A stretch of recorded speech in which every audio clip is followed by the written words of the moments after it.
एक नगर के राजा ने यह घोषणा करवा दी कि कल जब मेरे महल का मुख्य दरवाज़ा खोला जाएगा, तब जिस व्यक्ति ने जिस वस्तु को हाथ लगा दिया वह वस्तु उसकी हो जाएगी। इस घोषणा को सुनकर सब लोग आपस में बातचीत करने लगे कि मैं अमुक वस्तु को हाथ लगाऊंगा। कुछ लोग कहने लगे मैं तो स्वर्ण को हाथ लगाऊंगा। कुछ लोग कहने लगे कि मैं कीमती जेवरात को हाथ लगाऊंगा। कुछ लोग घोड़ों के शौकीन थे और कहने लगे कि मैं तो घोड़ों को हाथ लगाऊंगा। कुछ लोग हाथियों को हाथ लगाने की बात कर रहे थे। कुछ लोग कह रहे थे कि मैं दुधारू गायों को हाथ लगाऊंगा। कल्पना कीजिए कैसा अद्भुत दृश्य होगा वह। उसी वक्त महल का मुख्य दरवाज़ा खुला और सब लोग अपनी मनपसंद वस्तु को हाथ लगाने दौड़े।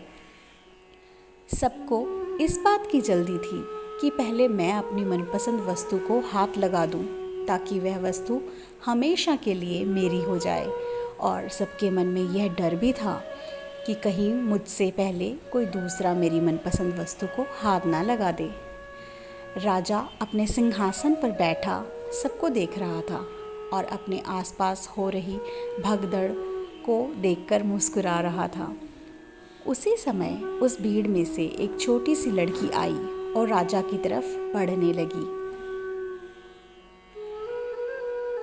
राजा उस लड़की को देखकर सोच में पड़ गया और फिर विचार करने लगा कि यह लड़की बहुत छोटी है, शायद यह मुझसे कुछ पूछने आ रही है।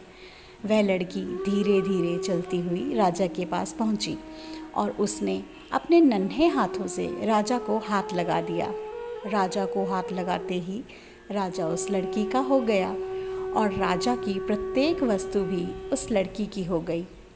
जिस प्रकार उन लोगों को राजा ने मौका दिया था और उन लोगों ने गलती की, ठीक उसी प्रकार ईश्वर भी हमें रोज़ मौका देते हैं और हम हर रोज़ गलती करते हैं।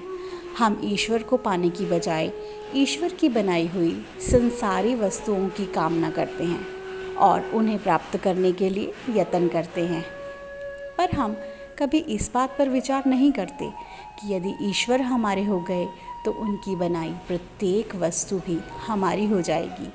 ईश्वर को चाहना और ईश्वर से चाहना दोनों में बहुत अंतर है।